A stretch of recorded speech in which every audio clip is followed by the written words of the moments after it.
Welcome fellow agents. This is MC here with a basic raid build. Say you're a first time raid player, you want to be carried through the raid.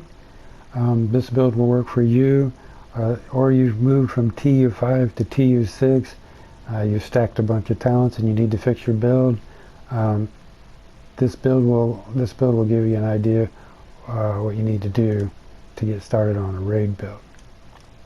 I'm sure there's room for improvement. I can't take credit for this build really. Gangsta Hillbilly posted a picture of it in Discord and I sort of based it off of that. And that being said, let's break it down a bit and dig into what I did here. Alright, the first thing I want to mention is the specialization. Now, being a first time raid player or being carried through a raid, you're probably not going to build your raid build around the specialization, and often the team that carries you might ask you to change your specialization because they want a specific buff. Now let's move on to the primary. Now I chose Black Market AKM as it hits fairly hard and they're not that hard to farm. You want to bear in mind too that your attachments calculate into your damage to elites. See here I get an extra 8%. Just with the scope.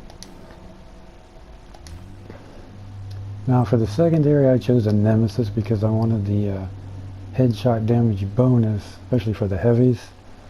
And for the pistol, keep in mind the pistols that come with the specializations actually grant 2 holstered talents, and that's the only way to get 2 active holstered talents. This may or may not help you, it depends on what you're trying to achieve with your build. Alright, onto the gear. You want at least 1 piece of Fenris. The Fenris will give you the assault rifle damage bonus. And for the talent I chose insulated. I want that extra hazard protection. It seems like the explosions in the raid hit even harder than they used to in TU5. And you can see here I also rolled 51% damage to elites. Here's where you're going to get the bulk of your damage to elites, so you want a good number here. For the chest piece, we go with Unbreakable. Pretty good choice if you want to stay up in the raid. It practically gives you a second chance. And for the mods, we're stacking as many armor mods as we can get our hands on. We also want assault rifle damage mods everywhere we can get them. You want at least 2 pieces of Gila.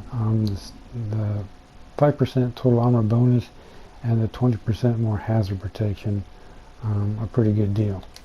Now, for the holster, I went with the 2 blues and 2 offensive mod slots. Now again, we're stacking more assault rifle damage mods in there. Now for the backpack, I went with hardened and hard hitting. Again, we want to stack as much damage to elites as we can cram onto this gear set, and we want as much armor as we can get. Plus, the 511 gives you a 5% protection from elite bonus, and I get another red offensive slot. Now, these can be tricky to farm with this combination. You just have to bear with the RNG. Now, with the glove, I went with the Alps, because the Alps gives us another offensive mod slot, and again, more assault rifle damage.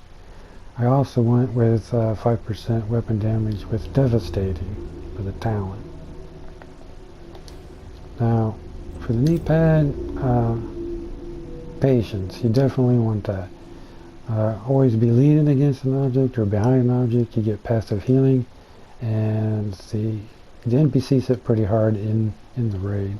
And again, I'm stacking as many blue armor mods as I can get. Now, the overall, like a lot of people call this an 8-11-0 build, ended up with a 9-12 build. I just managed to get different combination of pieces or better pieces. 8-11-0 will still work for you if that's what you end up with.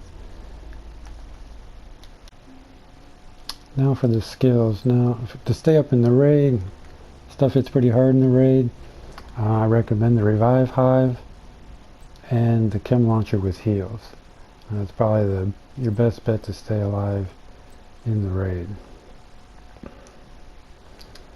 And that concludes my video. Now, if you have a question or a comment, please leave it in the fields below. Somebody will get back to you. And if you find the video helpful, please give us a like.